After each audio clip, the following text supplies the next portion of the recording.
Good evening, my Real News Midday TV family. Welcome back to the channel for another news update.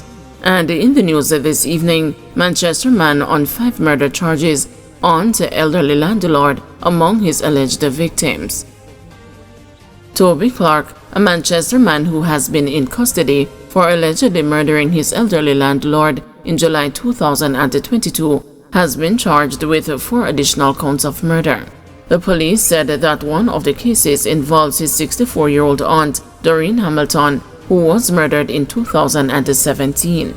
Hamilton and her son were killed at their home on Cedar Garden Road in Mandeville. The police said that after 7 years, detectives from the Area 3 Major Investigations Division made a breakthrough in November 2024 when they uncovered a crucial piece of evidence that linked Clark to the murders. It is alleged that about 12:05 a.m. on September 2, 2017, residents heard gunshots and summoned the police. On the arrival of the police, Hamilton and her 38-year-old son, Orrin Hamilton, were found inside their home with gunshot wounds. Clark was in November charged with murder, possession of a prohibited weapon, unauthorized possession of ammunition, and using a firearm to commit a felony. In addition to being charged with the murder of his landlord, his aunt and a cousin, the 32-year-old Shudley resident has been booked for another double murder in the parish. The police believe that while in lockup, Clark contracted the services of 23-year-old Joanne Williams, otherwise called Dangles, a farmer of Pike District in Christiana, and others to murder Tanisha Burton and Wilford Mallison. Burton, otherwise called Browning, a businesswoman of Bigwood in Cricket, Manchester, and the 74-year-old Wilford Mallison, otherwise called Danny, were killed in Cricket on July 13. Reports from the Mandeville police are that about 10:10 p.m., Burton, Mallison, and another man were at a bar when armed men entered and opened a gunfire, hitting all 3 persons. The gunmen then escaped on foot. One of the injured persons alerted residents who called the police. On the arrival of the police, Burton and Mallison were seen lying on the ground in the bar, both with gunshot wounds to the body. They were rushed to hospital where they were pronounced dead. The other man was treated and released. Based on information gathered during the investigation, Williams was arrested and charged in relation to the incident.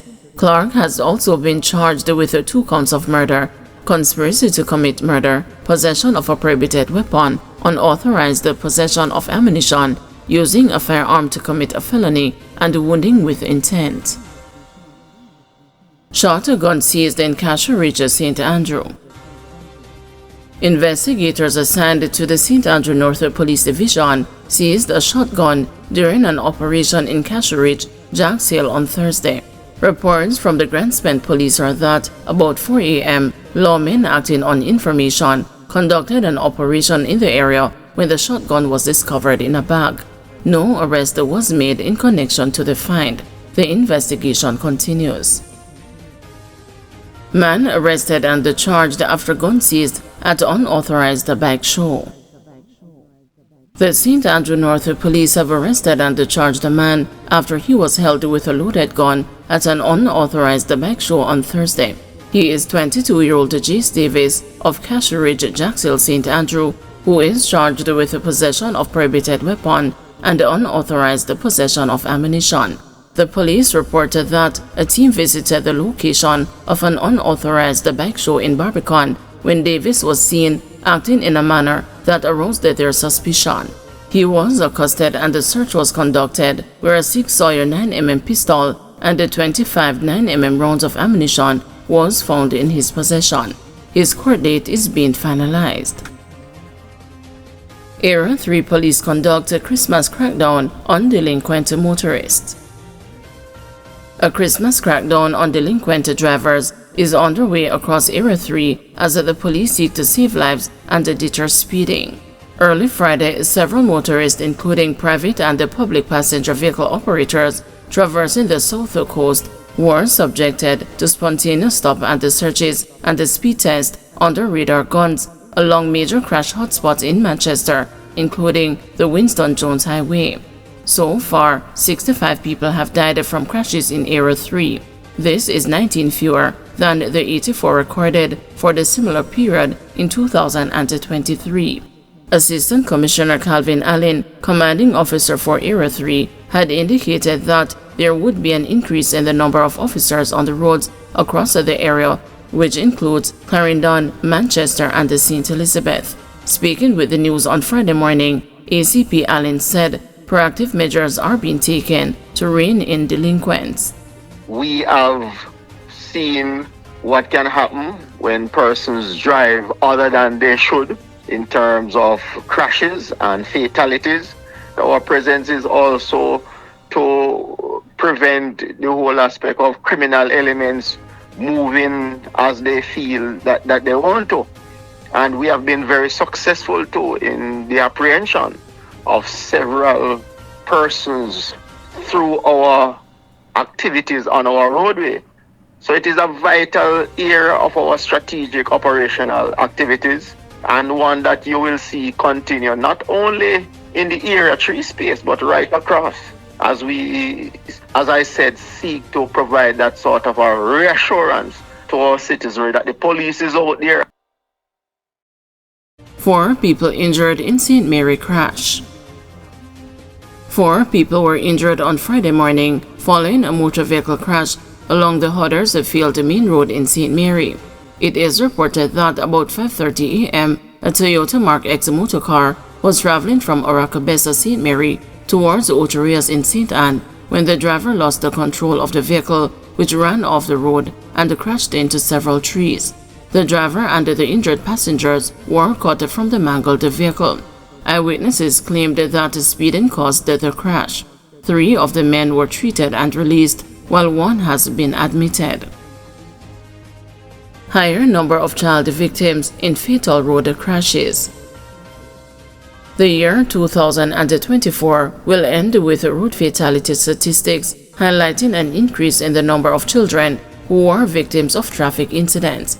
Despite the overall road fatality figures expected to be less than that of 2023, data on road fatalities from the Island Traffic Authority up to December 27 shows that 23 children died on the country's roads since the start of the year. This represents an increase of 7 when compared with the 16 child victims in the previous year. Dante Matthews, Manager of Corporate Communications and Public Relations at the ITA, provided a further breakdown of the data. Now, when we look at both periods, we realize that we lost mostly passengers in PPV and private motor vehicles. What we also realize is that we have lost children who were driving motorcycles and motor cars, and this would mean that they were not eligible or legal, right? So they were operating vehicles without learner's permits, without driver's licenses. We noticed that because they are home, they're prone to being on the roadways, playing, going to places. So we encourage that when they're walking in groups, they should always walk in a single file, especially on narrow roads without sidewalks. Where there are no sidewalks, they should walk on the right side of the road, facing the oncoming traffic. So this way, they can see the flow and the behavior of traffic. When walking on the road, they should never use devices such as phones, tablets, and earphones, because these are distractions which can lead to road crashes. Always use a safe place to cross. They should ensure that they cross at a pedestrian crossing, at the traffic light, a signalized intersection, or the pedestrian bridge. They should raise their hand when about to cross the road so that they can be seen. Only cross when all vehicles come to a complete stop. Recaptured St. Mary Escapee charged. O'Shane Scott, who was recaptured on Tuesday in Port Maria, St. Mary, has been charged with escaping custody and assault occasioning bodily harm. Scott, otherwise called Chin Chin, had been on the run since November 29 after fleeing custody at the Port Maria courthouse, where he had been taken to answer charges of attempted rape, assault at a common law, and unlawful wounding.